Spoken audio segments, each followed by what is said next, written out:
Hey guys, so Rebels Season 3 trailer was just revealed at Star Wars Celebration in London, and wow. So before we go any further, spoiler alert, if you don't want to be spoiled on Star Wars Rebels Season 3 and how it might impact the future of our gaming and everything, don't go any further.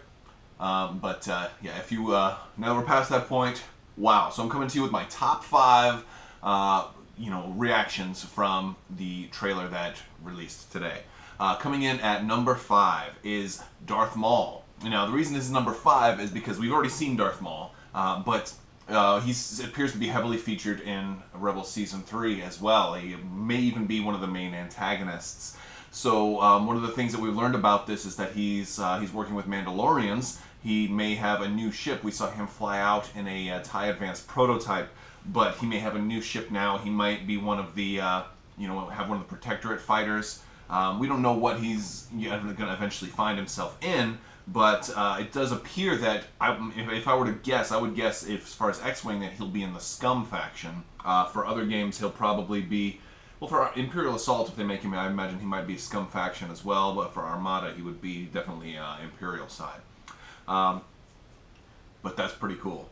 Maul is definitely back in here to stay, and I'm a big fan of Sam Witwer too, so that's great.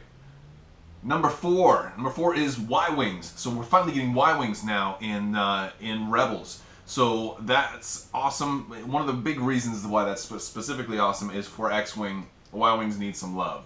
They've needed some love for a while, so we can get away from this TLT Y-Wing spam. So maybe this means we're going to see some new Y-Wing pilots. Maybe we'll see a Rebel Veterans pack, or another Rebel Aces 2, or Rebels something, some kind of other Aces pack for the Rebels that are going to have some Y-Wing support in it. And Y-Wings is one of those ships that when you boost it, you're going to see effects that can both help two different factions, because Scum also uses Y-Wings. So any kind of Y-Wing support is going to be huge.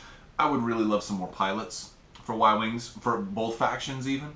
So that would be cool. I wouldn't mind a dual faction Y-Wing pack with a Scum Y-Wing and a Rebel Y-Wing.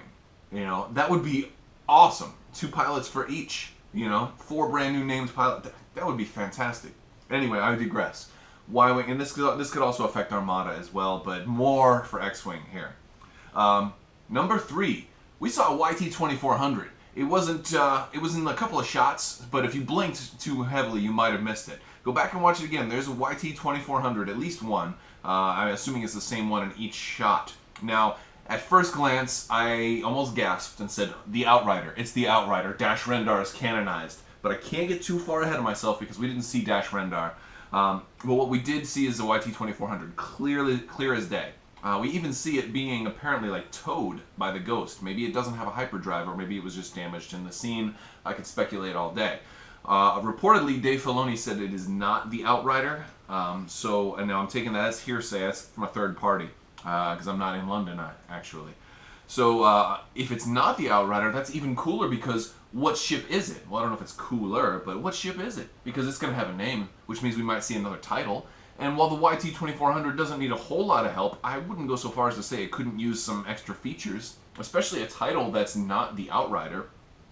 Because who flies a YT-2400 without an Outrider? I mean, you can make a case for a couple of builds, but typically another title for a YT-2400 would be awesome, especially one that, the trend lately is keep your opponents in arc, reinforce the core gameplay of arc dodging. So maybe a YT-2400 title that says, okay, well, use a cannon and you get a bonus if it's in your front arc. Maybe you lose your, your turret and you only use your cannon, and maybe you get some bonus as a result of that. Or maybe it's a negative point cost title, so 2 points cheaper, but you lose your, your turret.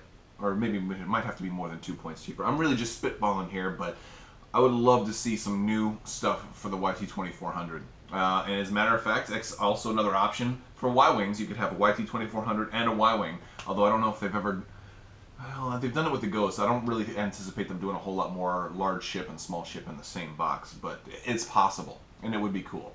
But YT-2400, definitely there. I'm really, really anxious to see who is the pilot, what ship this is, and maybe they lied and maybe it really is Dash Rendar. Number 2 Wedge is there. Wedge Antilles is there. He is defecting to the Rebel Alliance. Him and a couple of buddies. Now we don't know who his two friends are. There's a male and a female that are with him. They may be new characters or they may be familiar faces. But Wedge is there. We don't know exactly what he's flying. And one of the scenes we see a bomber in the background, but we also see a lot of blood-striped TIE interceptors. So maybe he's a TIE interceptor pilot, which would be awesome. That's certainly kind of what it leads you to believe. And this paves the way for a whole bunch of really cool stuff. For one, you get to see Wedge, and Wedge is awesome. Huge fan favorite, especially for these games. But for two, it's the possibility of seeing Wedge as an Imperial, right? Or maybe it's the possibility of us having some kind of espionage type pack. And also kind of might pave the way for the Shuttle Tidarium title card, which I've wanted forever. And I don't even know what I would want it to do. I just want it. I want to have, like, Rebel steal a shuttle, you know? And you could house rule that, but I want it to be official, you know? So Wedge brings up, I have no idea how he'll be incorporated. I mean, I'm just guessing, but it would be really cool to get some, you know, some Wedge love. A Wedge and an Interceptor would be nasty. Could you imagine? Could you imagine Wedge and an Interceptor? With the same pilot ability at PS9, removing it, oh man, with the same ability. So on to my number one. The number one is Thrawn. Thrawn is back, folks. Thrawn is back. He is canonized. He is official. And not only is it Thrawn, it's full-blown Grand Admiral Thrawn. Now, we are still before A New Hope, which means I was expecting maybe, you know, Lieutenant Commander Thrawn. But this is full-blown Grand Admiral Thrawn, which means... you know, we're going to see Thrawn a lot because he was heavily featured in this trailer, and the way they brought him in was fantastic. He's got their artwork all around him. They brought Timothy Zahn in. Timothy Zahn's also writing a new Thrawn book, so that's going to be awesome. I mean, a must-buy. Like, shut up and take my money. But he's also got what looks like Islamir behind him, if you in the opening scene. Now, they may be a different type of lizard. I'm not sure exactly how the Rebels' art style would translate to an Islamir, but you could almost say they've canonized Islamir right now, so I wonder if that might play into what Thrawn's abilities in games might be. Can't wait to see what Thrawn's going to be like in Armada. I imagine he would be easily a fantastic addition to Armada. Less so for X-Wing, but still, I mean, if you've got the Emperor in X-Wing, you can easily get the Emperor and Thrawn in X-Wing as well. So Thrawn is there. He's a full-blown Grand Admiral. I imagine he might come out with an Arquitens cruiser for Armada, or if they do any more huge ships, I would. And really, this is X-Wing begging for more huge ships. I want more huge ships. I really do. I just like the models, man. Even if I'd only play like once a year with them, I love having the models on display. They're fantastic. So that is it. Thank you so much for watching. Let me know what your reactions were to the Star Wars Rebels Season 3 trailer, and you know, thank you so much for watching, guys. Give me a good thumbs up and subscribe and leave comments and all that good stuff, and you know, make sure you subscribe because I've got plenty more videos for you. Thanks.